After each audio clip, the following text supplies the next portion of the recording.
Friends வணக்கம். இப்போ நம்ம வீட்டிலேருந்து Veda Ayurvedic hair oil prepare பண்ணிக்கிட்டு இருக்கோம். அதில் பார்த்திங்கன்னா நிறைய முக்கியமான நல்ல இன்க்ரீடியன்ட்ஸ்லாம் சேர்த்துட்ருக்கோம். ரொம்ப முக்கியமான விஷயம் இந்த கத்தாழை. இதை நம்ம ஜென்ரலாக சோத்து கத்தாழை அந்த மாதிரிலாம் சொல்கிறோம். இதனுடைய குளிர்ச்சி நம்ம உடம்புக்கு ரொம்ப நல்லது. வெப்பத்தினால் வரக்கூடிய நிறைய விஷயங்கள் அதை தவிர்த்துரும். இப்போ இது என்ன செய்ய போகிறோம் அப்படின்னு கேட்டிங்கன்னா, இதை ரெண்டாக கீறிட்டு அதில் வெந்தயம், நம்ம சாதாரண சமையலுக்கு பயன்படுத்தக்கூடிய வெந்தயமும் குளிர்ச்சி அதிகமாக தான் இருக்கும். அதை உள்ளே வச்சிட்டோம்னா இந்த சாரும் அந்த வெந்தயத்தினுடைய சாரும் மிக்ஸ் ஆகி வெந்தயம் அதிலே கொஞ்சம் கொஞ்சமாக முளைக்க ஆரம்பிச்சிடும். அதை ஒரு 1 or 2 days அப்படியே வச்சுட்டு அதுக்கப்புறம் அதை எடுத்து நம்ம எண்ணெய் காய்ச்சும் போது பயன்படுத்த போகிறோம். இதனுடைய மருத்துவ குணம் அவ்வளோ மருத்துவ குணமானது. வாங்க அதை எப்படி செய்கிறோன்னு பார்த்துடலாம். பாருங்கள் ஃப்ரெண்ட்ஸ், இதை அப்படி நம்ம ரெண்டாக கீறுறோம்.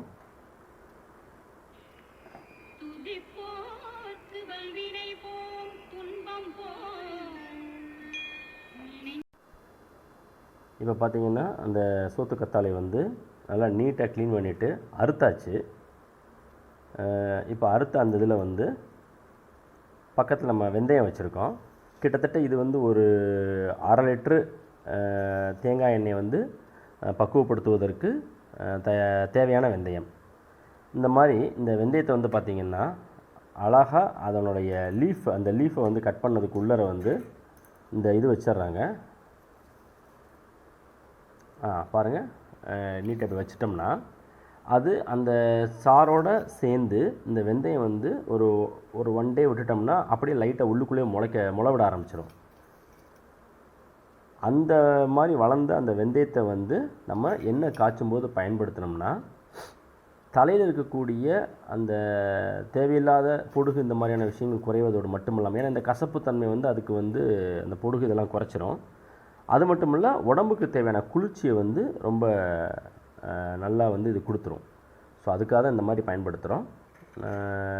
ஸோ இதை நம்ம அடுத்தடுத்தது ப்ராசஸிங் என்னென்னலாம் செய்கிறோம் அப்படின்றத நம்ம வீடியோவில் சொல்லிகிட்டே இருப்போம். ஸோ வியூவர்ஸ், நீங்கள் பாருங்கள். தேங்க்ஸ் ஃபார் வாட்சிங். ஃப்ரெண்ட்ஸ், நம்ம ஒரு 1 டேவுக்கு முன்னாடி அந்த வெந்தயம் எல்லாமே இப்படி தான் வச்சு கட்டி வைக்கணும்.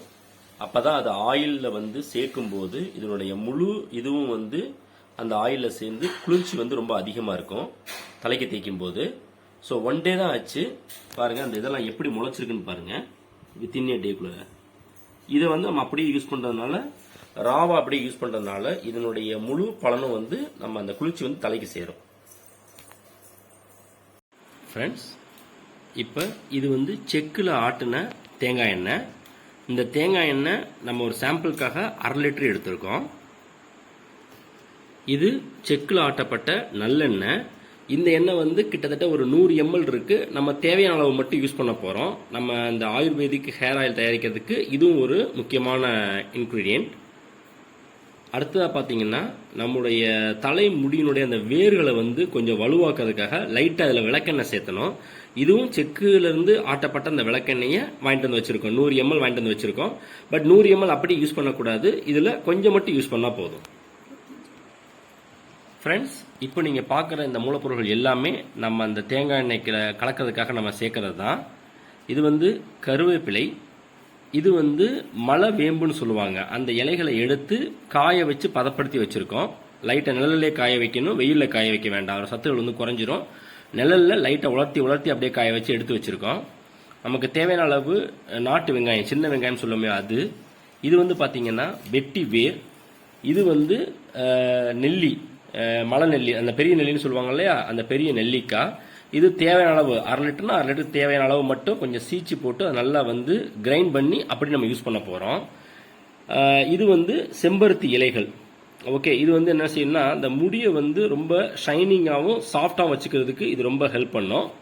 அடுத்தது இது அதே செம்பருத்தி பூ, எல்லாமே உதிர்ந்து செம்பருத்தி பூக்கள் எல்லாத்தையும் எடுத்து காய வச்சு பதப்படுத்தி நம்ம வச்சுருக்கோம். இது நம்ம ஏற்கனவே சொன்ன மாதிரி வெந்தயத்தை அந்த சோத்து கத்தாழைக்குள்ள வச்சு கட்டி 1 நாள் வச்சுருந்தோம்னா இந்த மாதிரி முளைச்சிரும். இப்படி முளை கட்டின அந்த வெந்தயத்தை வந்து நம்ம அப்படியே எடுத்து எண்ணெய் காயும் போது லைட்டாக ட்ரை பண்ணிவிட்டு அப்படியே யூஸ் பண்ண போகிறோம்.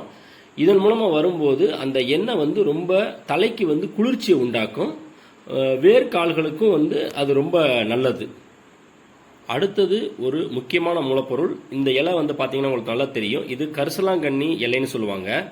இந்த இலைக்கும் கருவேப்பிலைக்கும் ஒரு தன்மை என்னன்னா, அந்த முடியை வந்து கருப்பாக வச்சுக்கிறதுல வந்து ரொம்ப யூஸ்ஃபுல்லாக இருக்கும். ஸோ இப்போ இந்த இலை இது கூட நம்ம அடுத்தது வந்து மருதாணி இலை. மருதாணி இலையை வந்து அதே மாதிரி நிழலில் காய வச்சு எடுத்து வச்சிருக்கோம். ஸோ இந்த திங்ஸ் எல்லாத்தையும் சேர்த்து தான் நாம் இப்போ எண்ணெய் காய்ச்சி அந்த ஆயுர்வேதிக் ஹேர் ஆயில் வந்து தயாரிக்க போகிறோம். ஓகே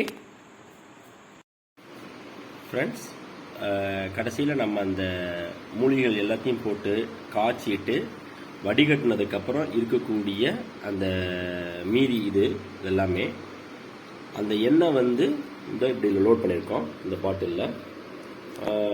இதுதான் வந்து Veda Ayurvedic hair oil. Okay பாருங்கள், அந்த எண்ணெய் வந்து அதோட கலரே பார்த்தீங்கன்னா ஃபுல்லாக கம்ப்ளீட்டாக கருவேப்பிலை மருதாணி இதெல்லாம் போகிறதுனால அது இந்த மாதிரி கலராக நல்லா நீட்டாக மாறிடுச்சு.